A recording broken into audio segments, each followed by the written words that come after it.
Assalamualaikum warahmatullahi wabarakatuh. Selamat pagi ya saudara-saudara sekalian. Kita lanjutkan pemahaman mengenai masih tentang virus ya. Pemahaman mengenai virus. Yang pertama tentunya dengan menjawab pertanyaan berikut dengan tepat. Yang pertama, apakah virus merupakan makhluk hidup? Pertanyaan sederhana tetapi sulit untuk menentukan jawaban pastinya. Kebanyakan ahli sepakat untuk menganggap virus adalah peralihan antara benda mati dan makhluk hidup. Berilah tanda centang pada alasan pernyataan tersebut dengan benar. Pertama, makhluk hidup. Kalau dikatakan makhluk hidup, itu virus itu tubuh berbuah sel, itu salah. Tubuh bukan virus bukan termasuk organisme uniseluler, satu sel. Bukan uniseluler, bukan multiseluler. Ya, dapat bereproduksi, benar. Lebih tepatnya bukan mereproduksi ya, tapi memperbanyak diri. Memerlukan makan, bukan. Dia hanya mensintesis protein, bukan makan. Bersifat anaerob atau tidak memerlukan oksigen, ini juga tidak ya. Dia tidak butuh oksigen, dia tidak baik butuh atau tidak, dia oksigen itu tidak berpengaruh terhadap virus. Kemudian benda mati itu dapat dikristalkan, itu benar, jelas benar ya. Dapat menyebabkan penyakit, itu belum tentu. Ada beberapa literatur mengatakan bahwa virus itu tidak selamanya mengakibatkan penyakit. Jadi ada virus tapi sekiranya hanya 1% virus yang tidak menyebabkan penyakit. Berbeda dengan bakteri ya. Jadi kalau saya ilustrasikan di sini, virus 1% tidak menularkan penyakit,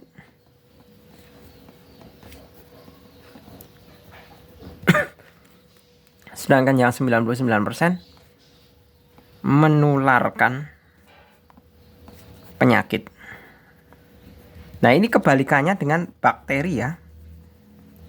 Bakteri itu 90% tidak menularkan,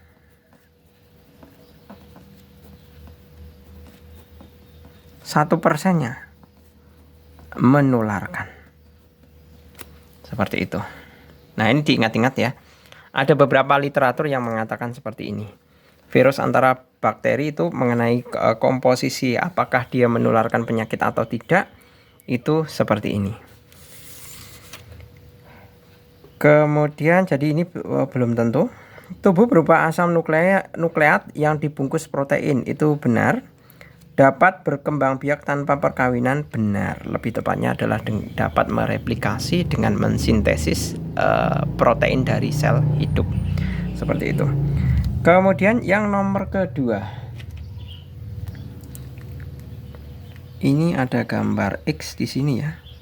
Ini adalah material genetik atau RNA maupun DNA ya. Ya kan? Materi RNA maupun DNA di sini atau materi genetik. Kita masuk ke pertanyaannya di sini. Nah, pertanyaannya adalah bagian X mengandung materi genetik virus. Materi tersebut pada sel hewan terdapat pada, nah untuk materi genetik baik RNA maupun DNA itu terdapat pada inti sel atau nukleus. 3. Penemuan virus melibatkan banyak ilmuwan yang saling menguji penemuannya dengan menggunakan penyakit. Contohnya pada penyakit mozaik tembakau. Sudah saya bahas ya bagaimana beberapa ilmuwan, ada 4 kalau nggak salah ya, ilmuwan yang menguji kronologi penyebab mozaik pada tembakau itu apa. Nah, itu ilmuwan yang pertama itu biasanya kan pelopornya. Oh, ini ada penyakit mozaik, penyebabnya apa? Kemudian ilmuwan kedua menyempurnakan, yang ketiga menambah sempurna lagi, dan selalu terbaharui. Itulah yang namanya konteks penelitian. Nah, hasil penelitian menunjukkan bahwa penyakit mozaik tidak disebabkan oleh bakteri, ditandai dengan penggunaan alat berupa jelas ya, kertas saringan atau saringan bakteri. Tidak disebabkan oleh bakteri, karena apa? Kalau pakai saringan bakteri, ternyata penyebab penyakit mozaiknya itu tetap lolos dari kertas saringannya. Nah, berarti kan kalau misalkan kita menyaring pakai kertas bakteri, bakteri misalkan kalau yang kita gunakan adalah kertas bakteri, saringan bakteri ya, otomatis kan bakterinya di sini tidak menuju ke bawah. Padahal di sini adalah penyebabnya. Nah, berarti penyebabnya apa? Apakah bakteri? Bakteri kan tertinggal di atas. Di sini. Bakteri. Nah, otomatis yang lolos ke bawah siapa? Virusnya. Karena apa? Karena ukuran virus itu lebih kecil. Ya, lebih kecil dari bakteri. 1/50 kalinya dari bakteri. Kemudian yang nomor keempat, pada saat pandemi COVID-19 banyak yang memakai alat seperti pada gambar berikut. Pemakaian alat tersebut berfungsi untuk mencegah penularan penyakit. Benar ya, karena untuk mencegah tersebarnya droplet. Ya, droplet. Droplet itu biasa cairan yang biasanya keluar pada saat kita batuk atau bersin. Itu dinamakan droplet. Kemudian yang nomor kelima, vaksin Sinovac, Sinopharm, AstraZeneca, Moderna, dan Pfizer merupakan vaksin yang digunakan untuk melawan COVID-19. Setiap jenis memiliki kandungan yang berbeda. Vaksinasi diyakini akan mempercepat berakhirnya pandemi COVID-19. Jelaskan alasan keyakinan tersebut. Nah, alasan keyakinannya adalah saya kembalikan mengenai definisi vaksinasi dulu. Nah, pada intinya vaksinasi itu kan memasukkan vaksin ke dalam tubuh manusia. Vaksinasi memasukkan vaksin ke dalam tubuh manusia. Nah, vaksin itu sendiri itu bisa digunakan dengan berbagai macam cara ya. Ada yang dengan cara virus dilemahkan ya. Bisa menggunakan virus yang dilemahkan, atau bisa juga virus atau partikel virus.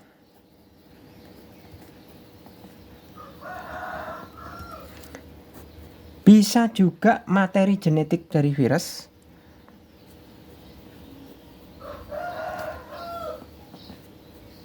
Nah, ini semua dimasukkan ke dalam tubuh manusia. Nah, dengan harapan apa? Dengan harapan kekebalan manusia itu terbentuk. Kekebalan tubuh terbentuk. Nah, harapannya ini. Kok bisa, Pak, dengan memasukkan virus yang dilemahkan, materi genetik, partikel virus ke dalam tubuh, kok kita bisa terbentuk kekebalan tubuh? Nah, alasannya karena tubuh kita itu sudah dilengkapi dengan sistem pertahanan. Tubuh kita itu sudah dianugerahi oleh Tuhan dengan sistem pertahanan yang akan melawan benda apapun, benda asing yang masuk ke dalam tubuh kita. Nah, manakala kita dimasukkan sebuah virus ini, virus yang dilemahkan, dimasukkan ke dalam tubuh, otomatis biasanya ya efek dari virus kalau kita vaksinasi adalah tubuh panas. Nah, ini bukan berarti tubuh panas itu bukan berarti kita sakit. Tapi pada saat tubuh kita panas itu, tubuh kita itu mendeteksi, oh ini ada benda asing. Namanya virus. Masuk. Saya akan coba berkenalan dulu. Nah, kemudian tubuhnya menjadi panas. Nah, itu maksudnya adalah tubuh sedang berkenalan dengan pendatang baru atau entitas asing yang masuk ke dalam tubuh kita. Nah, makanya kalau kemarin kita ada beberapa vaksin ya. Setelah vaksinasi kita kan biasanya dikasih paracetamol. Nah, paracetamolnya itu kan digunakan untuk sebagai obat pengurang rasa sakit. bisa, atau menurunkan demam juga bisa. Nah, setelah tubuh panas kemudian kan kita kembali normal. Nah, setelah kembali normal, tubuh apakah serta-merta mulai kebal? Belum. Tapi tubuh itu sudah kenal dengan virus ini. Sudah kenal dengan virus ini. Nah, manakala suatu saat ada virus asli datang, ya, virus datang, padahal tubuh sudah kenal, otomatis kan efeknya tidak berdarah-darah. Efeknya tidak berdarah-darah itu maksudnya seperti ini. Jadi misalkan kita punya riwayat penyakit bawaan yang sekiranya berat terhadap virus ini. Nah, misalkan tubuh kita seketika sudah kenal dengan virus ini, ya, ini udah kenalan dulu. Nah, apakah virus ini nanti seketika membahayakan penyakit yang ada di dalam tubuh kita? Tidak. Karena kita sudah mengenali. Karena sistem kekebalan tubuh kita itu sudah kenal. Oh, itu virus A. Saya sudah kenal. Kalau sudah kenal berarti penanganannya seperti ini. Nah, nanti ditangani sendiri oleh skema kekebalan tubuh kita. Nah, itu yang namanya proses membentuk kekebalan tubuh dengan menggunakan vaksinasi. Oke, clear ya? Nah, kalau kekebalan tubuh terbentuk di dalam sebuah kelompok itu semuanya kebal terhadap virus tertentu, maka pandemi akan berakhir. Karena apa? Karena virusnya tidak bisa menjangkiti manusianya. Kemudian nomor 6, jika Anda membaca informasi tentang virus, sebagian besar berkaitan dengan berbagai penyakit yang menyerang tumbuhan, hewan, dan manusia. Jelaskan ciri hidup yang dimiliki virus dan bagaimana ciri tersebut dapat muncul. Nah, ini kalau Pak Jul hanya bisa bercerita tentang mosaic virus, ya, TMV, ya, TMV atau mosaic virus pada tembakau, ya. Tembakau itu biasanya yang diserang adalah daun, itu berwarna, bukan bercorak, mozaik, ya. Nah, ini jelas TMV. Ya udah, kalau misalkan bentuknya seperti ini udah bisa dipastikan gagal panen. Seperti itu. Kemudian kalau ciri-ciri yang muncul yang dimiliki virus itu jelas, ya, dapat menularkan penyakit, dapat mereplikasi atau bisa bertambah banyak. Ya kan? Itu adalah ciri-ciri virus. Ciri-ciri hidupnya yaitu dapat memperbanyak diri. Kemudian, apakah virus mempunyai sistem untuk mendapatkan energi? Berikan penjelasan untuk jawaban tersebut. Sebenarnya dalam konteks virus kita tidak pernah mempelajari mengenai hal tentang energi, ya. Yang dipelajari dalam konteks virus itu hanya sebatas bagaimana virus mereplikasi atau bertambah banyak, yaitu dengan cara apa? Dengan cara mensintesis protein dari sebuah sel. Yang beberapa video yang lalu kita sudah singgung bahwa cara sintesisnya itu bisa dengan sifat virulen, daur lisis, maupun avirulen dengan daur lisogenetik. Seperti itu. Jadi konteks energinya sampai dengan saat ini kita tidak membahasnya. Membahasnya hanya sebatas replikasi atau sintesis protein, dan juga mengenai bagaimana virus itu menginjeksi sebuah sel dalam rangka untuk mereplikasi diri atau dalam rangka untuk menularkan infeksinya terhadap sel atau organisme lain yang sehat. Kemudian yang C, jelaskan hubungan antara ciri hidup, cara hidup, dan peranan virus. Nah, ciri hidupnya udah jelas, ya.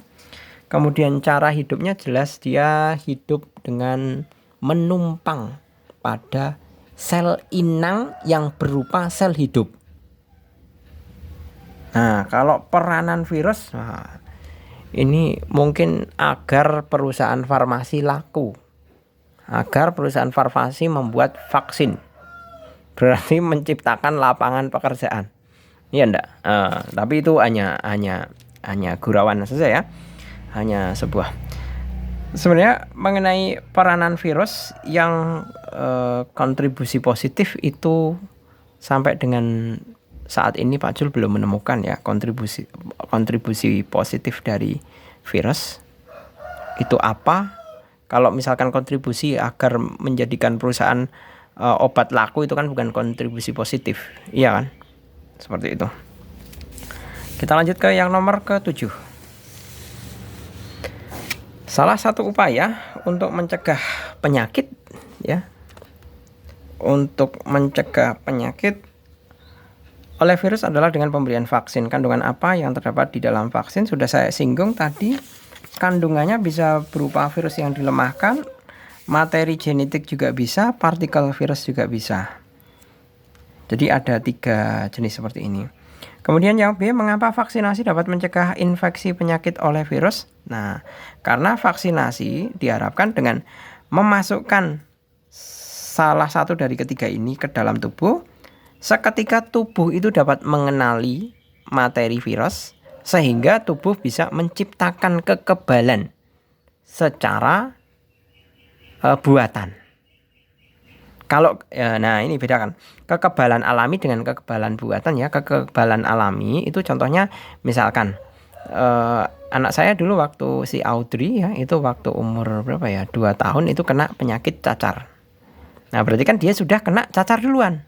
Nah itu namanya kekebalan alami. Jadi dia sudah kena sakitnya secara alami, maka kekebalan yang terbentuk adalah kekebalan alami.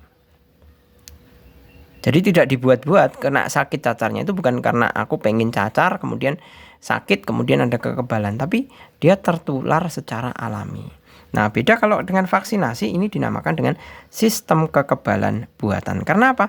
Karena kita memasukkan virus. Virusnya dimasukkan sehingga tubuh membuat respon kekebalan terhadap benda asing yang masuk. Nah itulah mengapa vaksinasi dikatakan sebagai kekebalan buatan. Oke, kemudian yang nomor ke-8, perhatikan gambar siklus hidup virus yang menyerang manusia pada hewan atau hewan berikut. Nah ini dilihat ya, ini di sini kemudian nempel ya. Setelah nempel kemudian materi genetiknya masuk sini ya. Kemudian memproduksi lagi ini menjadi virus baru. Seperti itu. Untuk bisa menempel pada sel, virus menggunakan reseptor protein tertentu pada permukaan membran sel. Masing-masing jenis sel yang berbeda memiliki protein permukaan yang berbeda-beda. Berdasarkan hal tersebut, berilah tanda centang pada kolom benar atau salah untuk setiap pernyataan. Nah, di sini pernyataannya maksud saya, masing-masing jenis virus hanya dapat menempel pada jenis sel tertentu saja. Itu jelas benar. Makanya kan nggak mungkin mozaik virus akan menginfeksi ayam. Kan nggak mungkin. Beda dengan kalau misalkan tetelo itu suatu penyakit pada ayam ya. Disebut dengan Newcastle disease. Sebentar, mana ini? Jadi kalau kalian pernah menjumpai ayam yang lehernya melengkung ke bawah ya, itu dinamakan penyakit tetelo. Kalau bahasa Jawanya tetelo atau bahasa Indonesia tetelo. Itu sebenarnya disebabkan oleh NCD ya. Virusnya NCD, Newcastle disease. Nah, ini virus hewan. Tapi beda dengan TMV, tobacco mosaic virus, itu adalah virus pada tumbuhan. Nah, misalkan kedua virus ini dipertukarkan, apakah nanti NCD bisa menginfeksi tanaman tembakau? Apakah TMV atau mosaic virus bisa menginfeksi ayam? Itu kan nggak mungkin. Mosaic itu penyebabnya adalah TMV ya. Apakah ini bisa saling dipertukarkan? Kan tidak mungkin. Jadi masing-masing jenis virus hanya dapat menempel pada jenis sel tertentu saja. Kalau tetelo ya ke sel ayam saja. Berarti pernyataan ini benar. Kemudian yang kedua, sel yang terinfeksi virus dapat menjadi reservoir atau sumber virus di dalam tubuh sehingga sel lain dapat terinfeksi terus-menerus. Ini juga benar. Sel selalu mengalami lisis apabila terinfeksi virus. Ya, salah. Ya, salah. Sel selalu mengalami lisis apabila terinfeksi. Belum tentu semuanya langsung lisis, hancur, atau langsung terinfeksi keseluruhannya. Pasti ada sel-sel yang sehat. Jadi ini salah. Kemudian bakteriofag adalah satu-satunya virus yang dapat menempel pada bakteri. Itu juga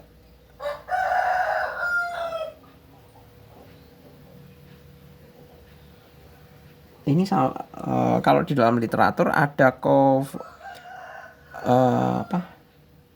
virofag ya, ada bakteriofag, ada bakteriofag, ada virofag.